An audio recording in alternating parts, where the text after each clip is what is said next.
Have you ever wondered how someone could be truly psychologically damaged to single-handedly create a mass suicide? This is the story of Jim Jones, the person who caused the biggest mass suicide in the United States history. Jim Jones was the leader of a cult called the People's Temple and was changed to Jonestown later.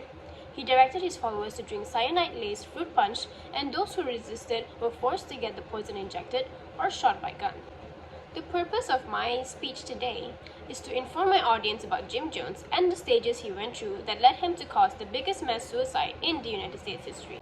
The first stage that led Jim Jones to cause the biggest mass suicide in the United States history is when he became a church pastor with a lot of followers. He recruited his followers by using a very persuasive method, and that is mainly his fight for equality and his powers to heal.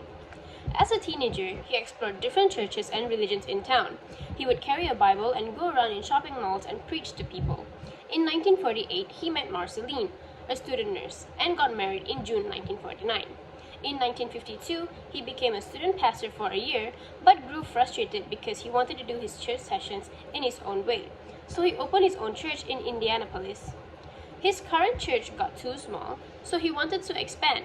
He found a way to increase his funds by performing unbelievable miracles, like commanding someone's headache to stop, and he would progress till the sickness became bigger, like cancer, and he would command the cancer to stop.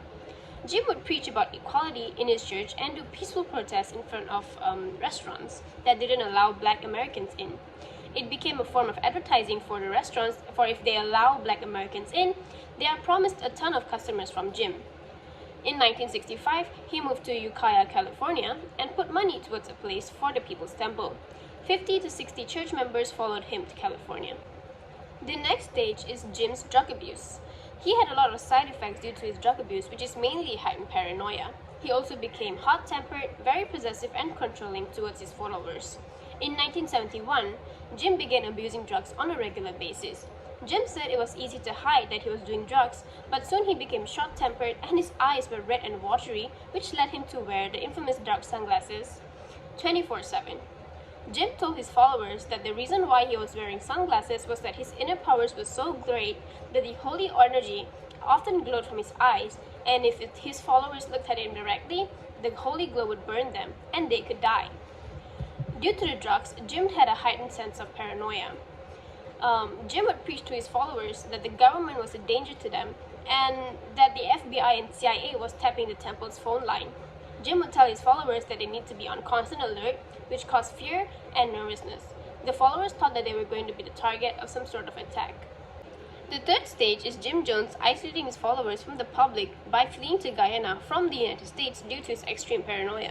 Jim wanted to do bigger and better things for his followers, and one of them is building Promised Land, a place where he and his followers could live without worrying about American martial law. Jim found Guyana strategic enough to build Promised Land. He was putting fear into his followers that by telling them that the CIA and the FBI were onto them and that they were going to come in with a bunch of guns and kill them all. In May 1977, Jonestown were open to all members. Jim was in control of everything. There weren't enough cottages for all members, so they set up some fundings to build more cottages. Water in cottages were limited. The population eventually grew to over 900 people. The followers were living off peanut butter and jelly sandwiches because of the lack of funding. The followers couldn't leave because their passports were locked up. Some of them had to pay to leave, and those who managed to leave told the press about it. Jim told his followers that troops were coming to take away the children, and everyone had to fight because an attack was coming. He had gotten word that the United States was looking into him because people were speaking up and saying that people were trapped out there. Jim smuggled a ton of guns into Jonestown and set up a security team. Followers were scared because the security was threatening them as well.